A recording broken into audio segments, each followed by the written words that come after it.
चलिए, chapter 4 class 9 का है आप लोग का ये चैप्टर, ठीक है।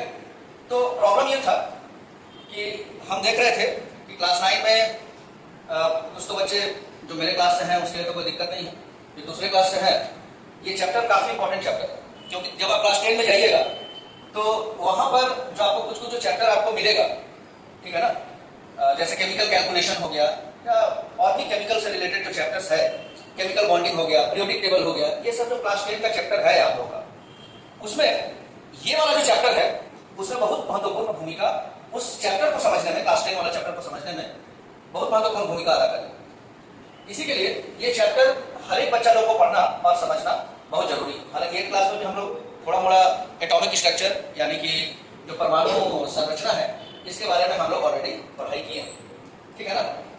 आज भी हम लोग जो है इसके विषय में थोड़ा सा विस्तृत रूप से पढ़ाई करेंगे कि आखिर में है क्या। आप एक ही क्लासरूम में तो सब बच्चा को पढ़ाया नहीं जा सकता है, इतने सारे बच्चे को तो नहीं बैठा जा सकता है। इसी के लिए स्मार्ट क्लासरूम में हम आप लोग का क्लास ले लेते हैं जिससे कि आप लोग को दिक्कत नहीं हो, सबको अच्छा से समझ में एकदम शांति से बैठेंगे हम लोग यहाँ पर, हल्ला वल्ला नहीं करेंगे, ठीक है। और कॉपी पेन बुक सब लोग ओपन करके बैठिए, जो भी आपको स्कूल से जो है मिला है उसको आराम से लीजिए और ओपन करके बैठिए, कॉपी लीजिए, नोट डाउन करते चलिएगा। जो लगता है कि नहीं इसको नोट डाउन कर लेना अच्छा है उसको नोट डाउन कर लेना चाहिए, ठीक है। आइए, ये जो चैप्टर है ये generally CBSE, West Bengal, ICSE ये सभी बोर्ड के बच्चों के लिए जो है बहुत इंपॉर्टेंट है। कंटेंट हम आप लोग के लिए हिंदी में ही लेकर के आए जिससे कि बहुत ज्यादा दिक्कत नहीं हो आप लोग को पढ़ने में, ठीक है। इंग्लिश में अगर लेकर के आ गए तो भी दिक्कत है, इसीलिए हम दोनों ही लगभग दोनों लैंग्वेज इंग्लिश और हिंदी दोनों में ही लेकर के आए हैं कि जिससे कि आम बच्चों को जो यूट्यूब पर भी है उनको भी समझने में बहुत ज्यादा दिक्कत नहीं है, ठीक है। तो इस चैप्टर में हम लोग आखिर में क्या क्या पढ़ेंगे, ये पूरा चैप्टर का एक छोटा सा जिस्ट आपके सामने हम बताने जा रहे हैं। क्या पढ़ेंगे हम, व्हाट वी लर्न, हम क्या सीखेंगे इस चैप्टर को पढ़ने से। परमाणु का आंतरिक संसार कैसा है, यानी द इनर वर्ल्ड, परमाणु क्या है। पहले तो हम लोग देखेंगे व्हाट इज एन एटम, परमाणु क्या है, और उसके अंदर का संसार कैसा है इसके बारे में जानेंगे। तो संसार में हम लोग थोड़ा बहुत जाते हैं कि उसमें प्रोटॉन है, न्यूट्रॉन है, इलेक्ट्रॉन है, ये सब के विषय में पढ़े। परमाणु का मॉडल के बारे में हम लोग पढ़े, ठीक है। आज हम लोग क्लास 9 का एक नया दुनिया केमिस्ट्री का जो एकदम स्टार्टिंग चैप्टर है इसको हम लोग पढ़ने का कोशिश करेंगे। आखिर में परमाणु है थोड़ा इसके विषय में हम लोग जानेंगे। ये एक बहुत छोटा और अविभाज्य कण है जो तत्वों के गुणों को निर्धारित करता है, बड़ा इंपॉर्टेंट है। इसको आप लोग लिखिएगा, ये क्वेश्चन से लिखिएगा कि व्हाट इज एन एटम। सबसे पहले आप लोग चैप्टर का ऊपर में नाम दीजिएगा परमाणु संरचना। आज हम लोग क्या सीखने वाले हैं, व्हाट वी विल लर्न, हम क्या सीखेंगे, इन सीखेंगे को हम लोग लिखेंगे। उसके बाद परमाणु क्या है और फैक्ट के बारे में हम लोग देखेंगे कि आखिर में परमाणु में कौन कौन सा फैक्ट है, इसको थोड़ा सा हम लोग जानकारी लेंगे, ठीक है। एकदम दिल थाम के बढ़िया से कॉन्शियस होकर के पढ़ाई करेंगे। कहे कि ये क्लास फिर आपको ऐसा मिलेगा या नहीं, इस साल मुश्किल है, कहे बहुत मेहनत से आपके लिए हम कंटेंट ये वाला बनाए। देखिए उसको बनाने बहुत मेहनत लगता है, एक दिन का समय नहीं, बहुत समय लगता है इसको बनाने में, तब जाकर ऐसा कंटेंट आप लोग के लिए बन पाता है। पूरा बुक का एक पूरा समरी है मान के चलिए, ठीक है। तो हम लोग देख रहे हैं एटम है क्या, समझते भी चलेंगे। परमाणु क्या है, तो परमाणु एक बहुत छोटा अविभाज्य कण है। अब बहुत छोटा मतलब हम लोग जानते हैं कि पदार्थ जो है इसको अगर हम छोटा करते जाए, टुकड़ा करते जाए, छोटे छोटे टुकड़ों में अगर हम लोग इसको डिवाइड करेंगे तो क्या होगा, करते करते एक ऐसा कण मिलेगा जिसको और हम लोग डिवाइड नहीं कर पाएंगे, ठीक है। अब उसको टुकड़ा नहीं किया, वो छोटा सा कण मिल गया, वो कण क्या है, परमाणु कहलाता है। ऐसा जॉन डाल्टन ने कहा। जॉन डाल्टन से पहले महर्षि कणाद जो भारतीय दार्शनिक थे, फिलोसफर थे, उन्होंने ये बात बताई कि परमाणु किसी भी पदार्थ का सबसे सूक्ष्मतम कण है। समझ में आया, सबसे सूक्ष्म। वैसे ही अगर तुम देखोगे कि तुम्हारा जो शरीर है वो किससे बना हुआ है, तो सेल से बना हुआ है। किससे बना हुआ है, सेल यानी कोशिकाओं से मिलकर बना हुआ है। मगर कोशिकाओं को अगर हम लोग अच्छे से स्टडी करें, उसके और अंदर जाए तो अणुओं से मिलकर बना होता है, और अणु जो है परमाणु से मिलकर बना होता है। यानी चाहे वो जीवित कोशिका हो या मृत हो, दोनों ही कंडीशन में हम लोग क्या देखेंगे कि परमाणु से ही पदार्थ का गठन हुआ है। अभी पदार्थ क्या है, तुम आसपास जो कुछ देखो सब कुछ पदार्थ है। हम है, आप है, टेबल है, कुर्सी है, जिसमें आप बैठे हैं, जो दिख रहे हैं, पेन है, पेंसिल है, सब पदार्थ। आएगा समझ, सब कुछ पदार्थ से ही बना है, या फिर सब कुछ हम लोग पदार्थ कहेंगे, सब कुछ ही पदार्थ है। आएगा समझ में।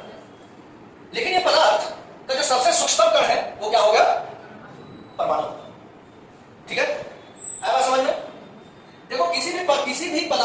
हम लोग जानते हैं कि हर एक पदार्थ के लिए उसका एक सिंबल बना होता है, ठीक है ना, यानी संकेत, जैसे कार्बन है, हाइड्रोजन है, बहुत सारे एलिमेंट।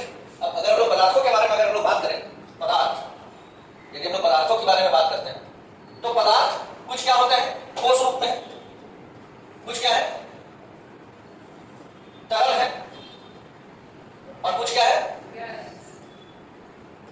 कुछ गैस है, ठीक है ना। क्या है, कुछ ठोस है,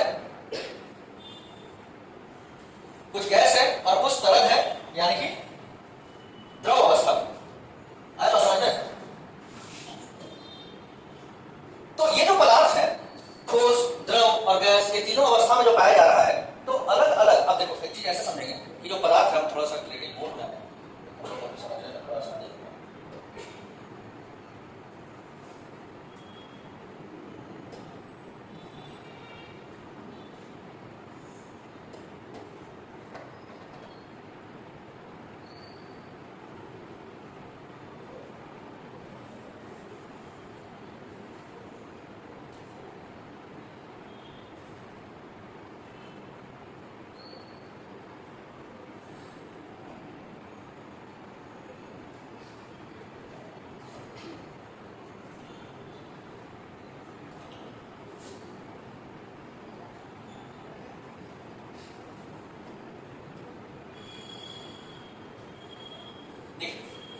यदि हम लोग पदार्थों की बात करें, पदार्थ,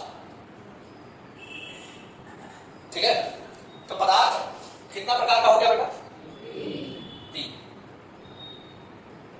ठीक है। कौन कौन? सॉलिड, यानी हिंदी में इसको क्या कहेंगे? ठोस। उसके बाद द्रव, यानी लिक्विड, और गैस, ठीक है। सॉलिड, लिक्विड और तीन प्रकार में या तीन अवस्थाओं में हम ऐसा बोलेंगे कि पदार्थ पाया जाता है, ठीक है। अब इन पदार्थों में, इन तीनों में एक कॉमन गुण क्या है, ऐसे समझना होगा कि इसमें से कुछ तो तत्व है, कुछ क्या है तत्व, कुछ क्या है यौगिक, क्या है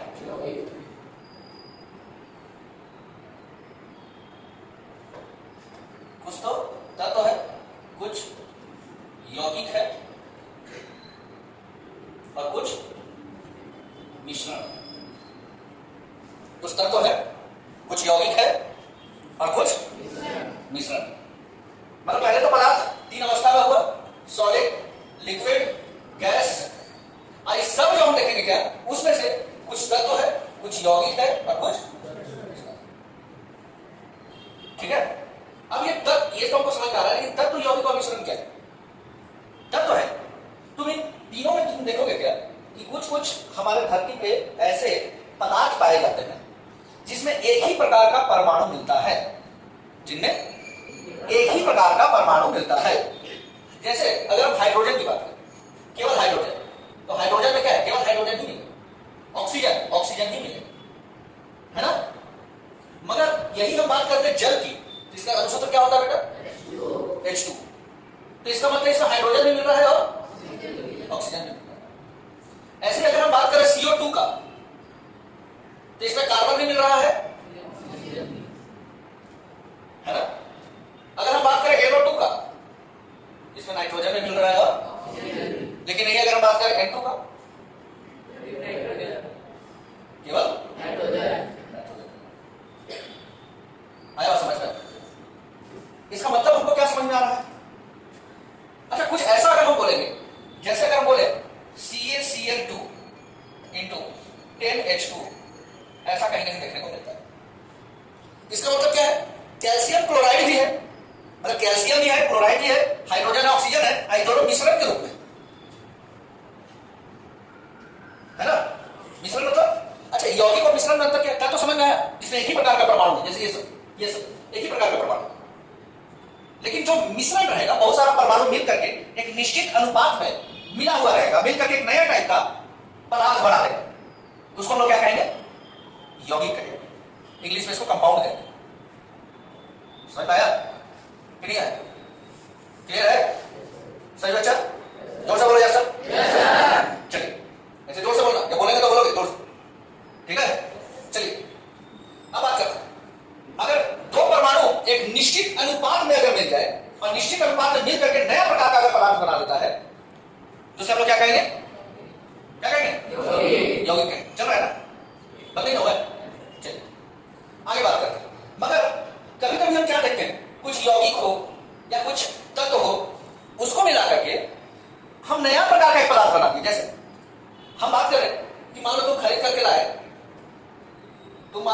लाए मार्केट से चूना, CaO, इसको बोलते हैं चूना। मार्केट देखिए पोछाड़ा करने वाला चूना, हाँ? इसको बोलते हैं कली चूना। कली चूना फॉर्मूला है कैल्शियम, इसे क्या है? CaO। और केमिकल नेम इसका क्या है? Calcium oxide. क्या नाम है इसका? केमिकल नाम है इसका, केमिकल ऑक्साइड। और ऐसे मार्केट में जाके क्या बोलोगे, भैया आपको क्या चाहिए? कली चूना चाहिए। अब कैल्शियम ऑक्साइड में कैल्शियम भी है और लेकिन इसको लेकर तुम क्या करो, बस रखा रहे। लेकिन इस कैल्शियम ऑक्साइड को, CaO को, अगर हम लोग मिला देते हैं जल में, H2O में अगर हम लोग मिला देते हैं, ठीक है, क्या बनेगा? CaOH twice. क्या बनेगा? इसको बोलते हैं क्या? इसको क्या कहेंगे? बूझा चूना। बूझा चूना। नाम क्या है इसका? Calcium hydroxide.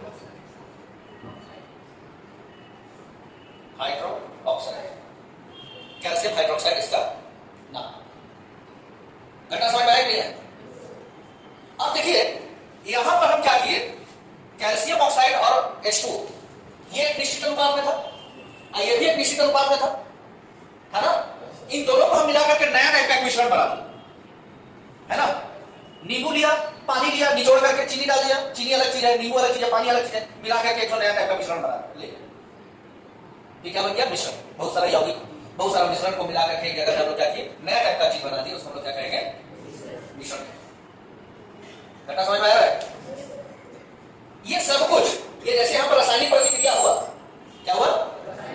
इस रासायनिक प्रतिक्रिया में एक्चुअली भाग कौन लिया? परमाणु। और भाग लिया? परमाणु भाग लिया।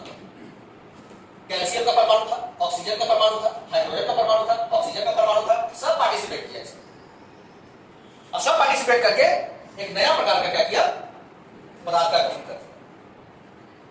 समझ आ रहा है? तो इसमें पार्टिसिपेट कौन किया?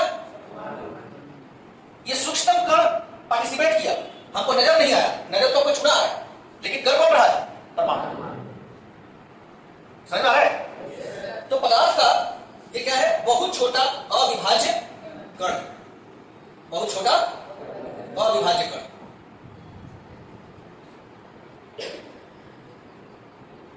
बहुत छोटा अविभाज्य कण। घटना है, समझ में नहीं है? क्लियर है?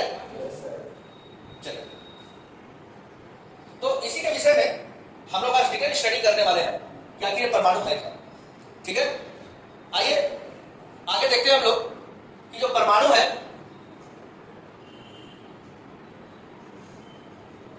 ये जो परमाणु है इसमें इलेक्ट्रॉन प्रोटॉन, इसका मॉडल, थॉमसन मॉडल के बारे में हम लोग पढ़ेंगे, यहाँ पर रदरफोर्ड मॉडल के बारे में पढ़ेंगे, बोहस मॉडल के बारे में पढ़ेंगे, ठीक है, एटॉमिक नंबर और सिंबल के बारे में पढ़ेंगे, परमाणु संख्या क्या है, ठीक है। उसके बाद एनर्जी सेल किसको बोलेंगे, इलेक्ट्रॉन कहां कहां रहता है, परमाणु का वजन क्या है, इसका द्रव्यमान क्या है, इलेक्ट्रॉन का दौड़, इलेक्ट्रॉन जो रेस करता है, जो घूम रहा है, ठीक है, उसमें जो एनर्जी जो बन रहा है, ऊर्जा जो बन रहा है, उसके बारे में हम लोग पढ़ेंगे। परमाणु संरचना के गुणों का कैसे निर्धारण होता है उसके बारे में पढ़ेंगे। कणों की संख्या के बारे में हम लोग ध्यान देंगे।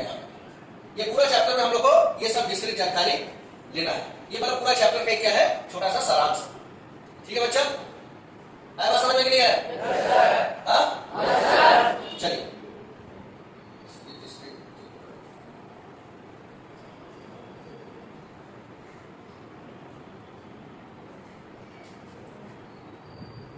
चलिए, अब हम लोग देखेंगे क्या कि हम लोग एक परमाणु तो बोल रहे हैं, कि परमाणु का जो मॉडल है या परमाणु जो बोलना सीखे हम लोग या परमाणु के बारे में जो हमारा जो माइंड में आया, ये कहां से आया एक्चुअली, कहां से आया? क्या भारत का कोई लोग जानता था कि सब कुछ हम लोग विदेश से ही लिए? तो अंग्रेजों के समय में हम लोग को बताया जाता था कि सब कुछ हम लोग क्या है, बाहर से ही लिए। लेकिन नहीं, हम लोग परमाणु का अगर हम लोग बात करें तो परमाणु सच मायने में हमारा देश का चीज है। ठीक है, हमारा कैसे? महर्षि कणाद बोल करके एक दार्शनिक हुआ करता था जिनका नाम है वैशेषिक सूत्र। कौन सा सूत्र? कौन सा सूत्र? नाम का एक बुक था महर्षि कणाद का, अभी भी होगा, अगर चाहो तो थोड़ा पढ़ सकते हैं। उसी में परमाणु के बारे में और उनके गुण के बारे में थोड़ा सा आइडिया दिया। देखो आइडिया ही काफी होता है। उसके बाद उसको चोरी किया गया जॉन डाल्टन के बाद, जॉन डाल्टन ने उसको चोरी किया, आकर करके फिर नया टाइप का एक परमाणु मॉडल बनाया। लेकिन आइडिया सबसे पहले कहां आया? महर्षि कणाद के पास। ठीक है, महर्षि कणाद कहां से? वैशेषिक सूत्र से। इसके अनुसार क्या था परमाणु, थोड़ा देखें। इनके अनुसार परमाणु क्या था? सबसे छोटा कण था। क्या था? क्या था? कभी नष्ट नहीं होने वाला था, जो कभी नष्ट हो ही नहीं सकता है, जो है सो है, नष्ट नहीं होगा। किसके अनुसार? महर्षि कणाद के अनुसार। और ये 4 प्रकार का होता है, ऐसा उस समय सोचता, अब हो सकता है कि नहीं हो, लेकिन उस समय वही सोच लिया, बहुत बड़ी बात है, कोई नहीं सोचता था। उतना ही माइंड में आ गया, यही बहुत बड़ी बात है, माइंड में आना बहुत बड़ी बात है। 4 प्रकार: पृथ्वी, जल, प्रकाश, वायु। पृथ्वी, जल, प्रकाश और वायु। ठीक है, और इसके बाद फिर हम लोग 5 तत्वों का परिकल्पना किए। क्षिति, जल, पावक, गगन, समीरा। 5 तत्वों से बने शरीर, 5 तत्वों से मिलकर बना हुआ। क्षिति धरती, जल पानी इसको बोलते हैं, पावक आग, गगन नभ जिसको हम लोग बोलते हैं आकाश, पावक गगन, समीरा समीर का मतलब हवा। इन 5 तत्वों से एक 5 तत्व उस समय हमारा यहाँ पर विद्यमान था। हम लोग का वो कंसेप्ट रहा है 5 तत्व। ठीक है, लेकिन आज के डेट में तत्व कितने हैं? 118 है, 120 मान लीजिए, घटते बढ़ते रहता है, 118 मान लीजिए, 118 तत्व आज के डेट। तो क्या हम लोग गलत थे? अरे नहीं, पहले भी ठीक था, अभी भी ठीक। कैसे सर? पहले 5 बोलते थे, अभी हम लोग 118 बोल रहे हैं, तो गलत कैसे, सही कैसे? देखो खोज पर डिपेंड करता है। ये तो बात सही है कि जितना भी तत्व 118 खोजा गया है, ये इन्हीं 5 में है ना? नहीं तो धरती में है, नहीं तो आकाश में है, नहीं तो वायु में है। वायु में हम लोग ऑक्सीजन, हाइड्रोजन ये सब देते हैं। आग में है, आग के जलने के बाद बहुत कुछ होता है। गगन में है, समीरा में है, हवा में है। ठीक है, जल में है, जल के अंदर में कुछ है। तो कुछ ना कुछ तो तत्व है, ये यही 5 ही तत्व के अंदर में सब कुछ है। तो बहुत बड़ा कंसेप्ट है महर्षि कणाद का। और सबका सबसे सूक्ष्म, सबसे छोटा कण क्या था? लेकिन उनका एक बात था कि ये सभी परमाणु ये कैसे आपस में जुड़े हुए रहते, जुड़ करके पदार्थ बनाया हुआ, कैसे जुड़ा रहता है? एक अदृश्य दैवीय शक्ति से जुड़ा हुआ है। आज उस समय जो भी था, अभी हम लोग बहुत कुछ बोल देंगे, फोर्स है, ये है, वो है, लेकिन है क्या? वो फोर्स भी क्या है? दैवीय शक्ति है, दैवीय शक्ति से जुड़ा हुआ है। जब बात कहीं पर रुक जाता है तो दैवीय शक्ति बोल देता है। चलिए, अब आते हैं लोग आधुनिक मॉडल के बारे में। आधुनिक मॉडल क्या होता है? वो तो महर्षि कणाद के नजर में था। आज के डेट में हम लोग क्या देखते हैं कि परमाणु का मॉडल ऐसा है, इस तरीके का, बीच में इस तरीके का गोल कुछ है, जिसको हम नाभिक बोलते हैं, न्यूक्लियस बोलते हैं, और इसके चारों ओर इस तरीके से कक्ष है, अलग अलग कक्ष है, जिसको एनर्जी कोष, एनर्जी सेल कहते हैं। क्या कहते हैं? एनर्जी शेल कहते हैं। क्या कहेंगे? एनर्जी शेल कहते हैं। पहले परमाणु अविभाज्य था, मतलब उसको तोड़ा नहीं जा सकता था, लेकिन आज के डेट में परमाणु का टुकड़ा किया गया है। 3 टुकड़ा हम लोग अभी पढ़ते हैं, और भी बहुत, अभी तो क्या बहुत, लेकिन अभी तो लोग को 3 पढ़ना है, इलेक्ट्रॉन, प्रोटॉन और न्यूट्रॉन। ये 3 चीज के बारे में पढ़ना है। क्या क्या? इलेक्ट्रॉन,